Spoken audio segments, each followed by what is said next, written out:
Aleluia. E os que morreram em Cristo ressuscitarão primeiro. Queridos, aqui também é mais uma confirmação do compromisso de Deus com a igreja.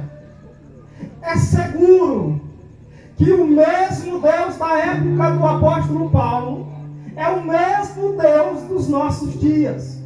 Porque o escrito aos Hebreus, no capítulo 13, no versículo 8, diz que Ele é o mesmo Senhor antes, hoje e eternamente. Jesus, Ele não mudou. O plano dele não teve alteração. O plano da salvação não teve. Ele continua sendo o Senhor. O mesmo que fez a promessa para aquela época é o mesmo que mantém a promessa para os nossos dias. Aleluia. Chegará a hora em que esse momento descrito aqui, ele irá de fato acontecer. A Bíblia nos diz aqui, queridos e amados irmãos, que é o mesmo Senhor. Não é outro Senhor. Não é outra pessoa. É o mesmo Senhor. Ele descerá com alarido e com a voz de arcanjo. Haverá, queridos e amados irmãos, uma convocação no mundo espiritual. De modo que haverá um movimento tão grande que aí vai haver uma surpresa nesta realidade que nós conhecemos. Porque há tantas e quantas pessoas que estão olhando para os crentes ou para a igreja, pensando que nós estamos crendo em uma coisa qualquer, que de alguma forma nós estamos perdendo tempo, porque há tanto tempo dizemos que Jesus vai voltar e Ele ainda não voltou. Queridos, uma coisa é certa: Ele vai voltar. Você creia ou não, você concorde ou não, você entenda isso ou não, Jesus Cristo vai voltar. É uma promessa dele, é um compromisso dele com aqueles que se arrependem dos seus pecados e aceitam a ele como seu único e suficiente Salvador. Jesus Cristo não vai salvar as pessoas, vai deixar de salvar algumas pessoas, não é porque eles têm pecado, é porque pecaram e não se arrependeram. Porque pecar, todos nós pecamos. A questão é: o que você tem feito após pecar?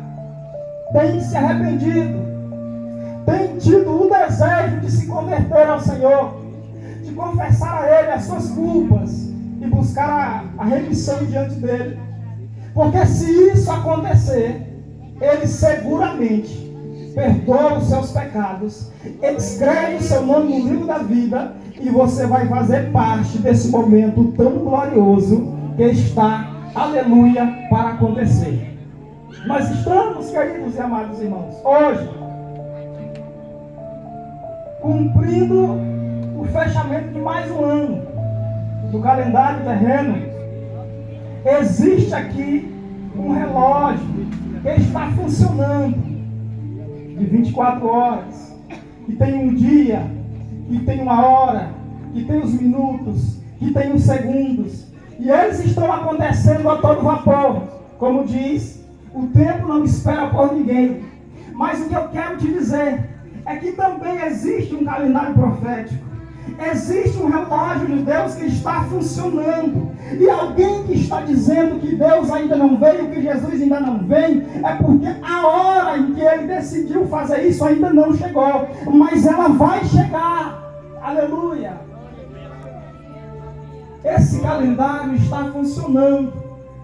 Existem evidências por todo o mundo de que um cenário profético acerca dos sinais que apontam para a vinda de Jesus estão se cumprindo pelo mundo inteiro.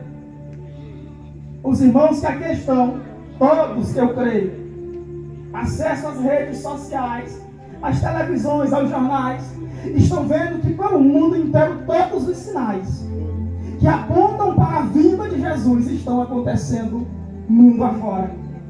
O mundo está cercado de guerras, irmãos, conflitos pelas nações.